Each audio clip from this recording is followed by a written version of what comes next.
I'm Keith Olbermann, and this is The Resistance. It is more than a week now, and yet there is no reply. Donald John Trump, the first ever president-elect to begin to try to monetize the presidency and privatize functions of the government and to fill his cabinet with the crew of a pirate ship. Donald John Trump, the first ever president-elect to insist an election he won was still rigged against him. Donald John Trump, the first ever president-elect who was a classless guy's idea of real classy. Of course, he delivered his first address to the nation in a YouTube video. And worse yet, there is no reply. As I said 2 weeks ago, I don't want to be at the forefront of the resistance, but the rest of America's commentators and almost all of its politicians are holding back, presumably owing to, let's give him a chance, another chance, his 5,000th chance, combined with their deep-seated fears of unemployment and unpaid mortgages. So somebody has to do this, so I will do this, line by line. Here now, the official resistance response to President-elect pussy grabbers' Pettysburg address on YouTube. We are very blessed to call this nation our home, and that's what America is. It is our home. It's where we raise our families, care for our loved ones, look out for our neighbors, and live out our dreams. I'm sorry, look out for our neighbors, our Mexican neighbors, the ones you said are bringing drugs, they're bringing crime, they're rapists. Our African-American neighbors, the ones you said are living in poverty. Your schools are no good, you have no jobs. And America, where you say we live out our dreams. America, which you said last August 27th is in a, quote, death spiral. That America? It's my prayer that on this Thanksgiving, we begin to heal our divisions and move forward as one country, strengthened by shared purpose and very, very common resolve. Divisions. You were endorsed by the KKK. Your election was celebrated at a white supremacist convention with Nazi-style salutes and shouts of "Hail Trump" and threats against the, quote, Lügenpresse. And you insisted for week after week after week that the election was rigged and that you were under no obligation to honor the outcome of the vote. Divisions.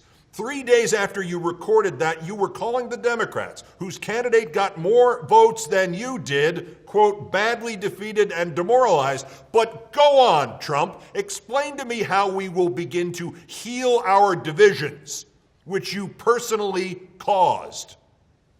In declaring this national holiday, President Lincoln called upon Americans to speak with one voice and one heart. That's just what we have to do. Lincoln, whose words at Gettysburg still inspire this nation 153 years after he spoke them. Gettysburg, where you spoke on October 22nd and promised that you would sue all the women who had accused you of sexual assault. Lincoln, who led this country not into a civil war, but out of one. Civil war started by the political ancestors of the white supremacists who helped to get you elected, by the political ancestors of your campaign chief, now your chief White House strategist, who has a history of denigrating women, blacks, and Jews. One voice and one heart. Let me know, Mr. Trump, when you obtain a heart. We've just finished a long and bruising political campaign. Emotions are raw and tensions just don't heal overnight. That just fell out of the sky, did it? After all, it wasn't you who said the incumbent president and your opponent were the, quote, founder and co-founder of ISIS. It wasn't you who accused the president of complicity in the Orlando terrorist attack. It wasn't you who accused the father of one of your Republican rivals of involvement in the assassination of President John F. Kennedy. It wasn't you who asked a foreign power to hack the email accounts and computers of United States citizens. It wasn't you who threatened to prosecute your opponent after the election, and then last Sunday saw your last campaign manager claim you were not prosecuting her because you were being, quote, gracious. Oh, that's right, it was you. You bullied, lied, attacked, savaged, undercut, and threatened every week, every day, every hour for 17 self-obsessed months, and now you tell us, your victims, that we must heal. It doesn't go quickly, unfortunately.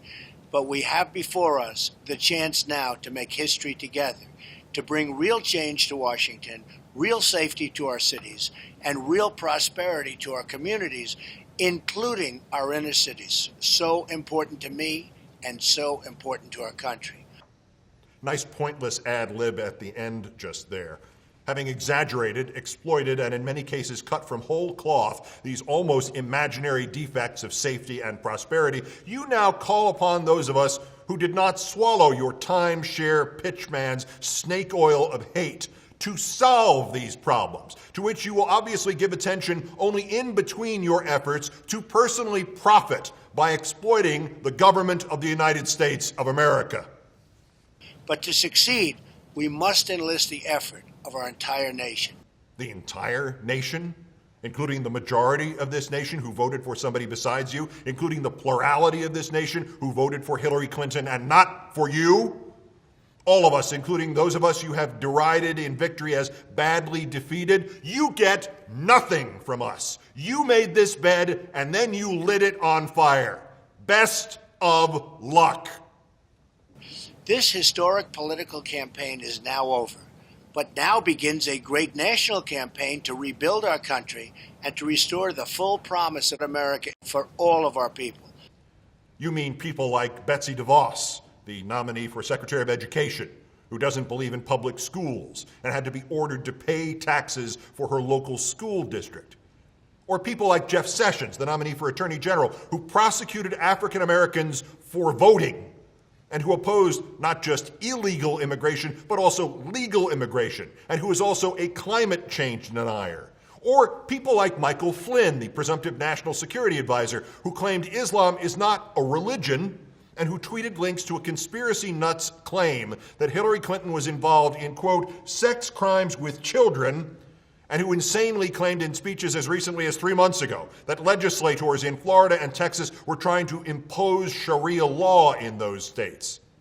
The full promise is to be restored to them. For the rest of us, to hell with us. I'm asking you to join me in this effort. It's time to restore the bonds of trust between citizens. Trump, you personally have damaged and frayed the bonds of trust between citizens, possibly beyond repair. You have exploited that damage and exploited the weaker-minded of our citizenry. You have questioned the rights of those here to become citizens and those guaranteed by the 14th Amendment to be citizens of retaining the citizenship that is already legally theirs. You have been proved again and again a liar, a fraud, a scrounger, a corrupt businessman, a dishonest tradesman. Where there are bonds of trust, there is no Donald Trump. Because when America is unified, there is nothing beyond our reach, and I mean absolutely nothing. And here finally we agree. We will now see how, when America is unified, by your already transparently corrupt and self-aggrandizing subsuming of the presidency as just another division of the vast Trump corporation. We will now see how nothing is beyond our reach, and we shall first reach for your removal from the White House at the earliest possible moment. Let us give thanks for all that we have, and let us boldly face the exciting new frontiers that lie ahead. Thank you, God bless you, and God bless America. That last little touch of the divine would be less laughable, Trump, if there were convincing evidence that you had ever shown a true belief in a God, or even in an understanding of what God or a God or just a nameless unifying presence in the universe is perceived to be by most of the fools who voted for you. At the 2015 Family Leadership Summit in Ames, Iowa, you were asked if you, like everybody, from the faithful to the agnostic, had ever asked for God's forgiveness. I'm not sure I have, you said. I just go on and try to do a better job from there. I don't think so. I think if I do something wrong, I just try and make it right. I don't bring God into that picture. I don't. Trump, either stick to that. Stop adding insult to larceny by suddenly bringing empty invocations of the Creator into this picture. Or get serious about it, because based on the actions of the first 3 weeks of your transition, it will not be long before the only place which you might turn for assistance or acceptance would be to an Almighty. Because right now the only honest end to an address to this nation is, God help us and God help America. Resist. Peace.